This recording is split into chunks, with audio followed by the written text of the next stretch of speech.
Yes.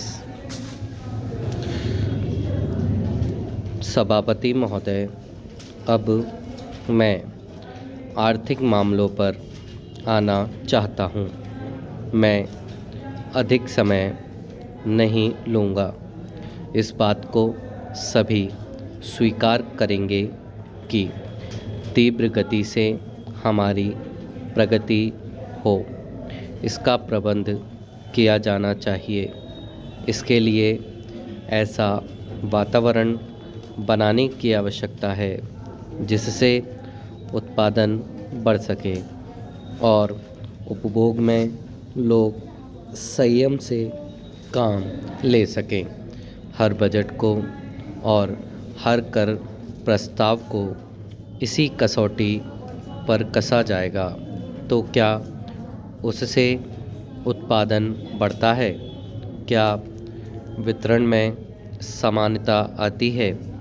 और तीसरी बात यह कि क्या हम देश में ऐसा वातावरण बना सकते हैं कि लोग जितना कमाते हैं उतना खर्च ना करें, उसमें से बचाएं और उसे राष्ट्र की समृद्धि में लगाएं।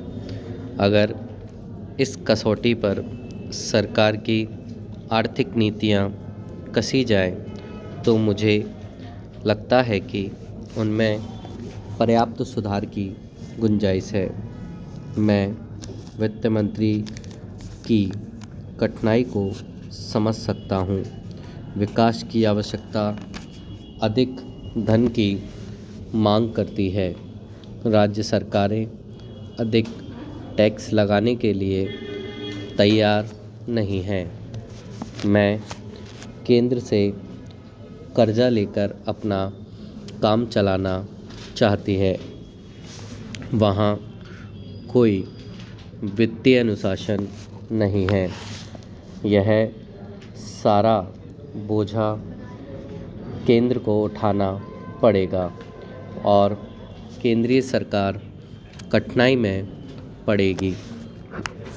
इसलिए मैं समझता हूँ और इस सुझाव को दोहराना चाहता हूँ कि राज्यों को इस संबंध में निर्देश दिया जाना चाहिए। संविधान के अंतर्गत केंद्र इन राज्यों को भी निर्देश दे सकता है कि वह अपने साधनों के अंतर्गत अपने खर्च को चलाए। केंद्र के कर्जे पर उन्हें निर्भर नहीं रहना चाहिए।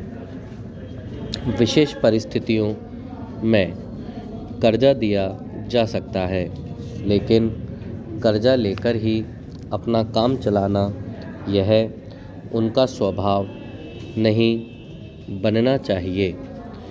अपवाद रूप में कर्जा लेकर वह किसी विशेष परिस्थिति का सामना करने के लिए ही प्रस्तुत हो तो उसका विरोध नहीं किया जा सकता। दूसरी बात में यह है कि देश में सादगी और संपत्ति को उड़ाने के बजाय उसे उत्पादक कार्यों में लगाने का वातावरण बनाना चाहिए।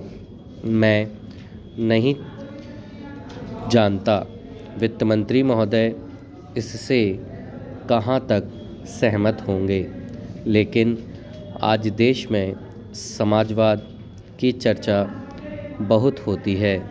लोगों का समाजवाद की ओर देखने का दृष्टिकोण विकृत हो गया है।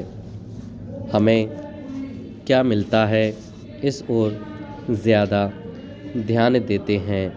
हम कितना खर्च करते हैं इस ओर ध्यान नहीं देते हैं। समाजवाद बिना संपत्ति भी अभिवृद्धि किए और बिना उसके समान वितरण के नहीं आ सकता। स्टॉप।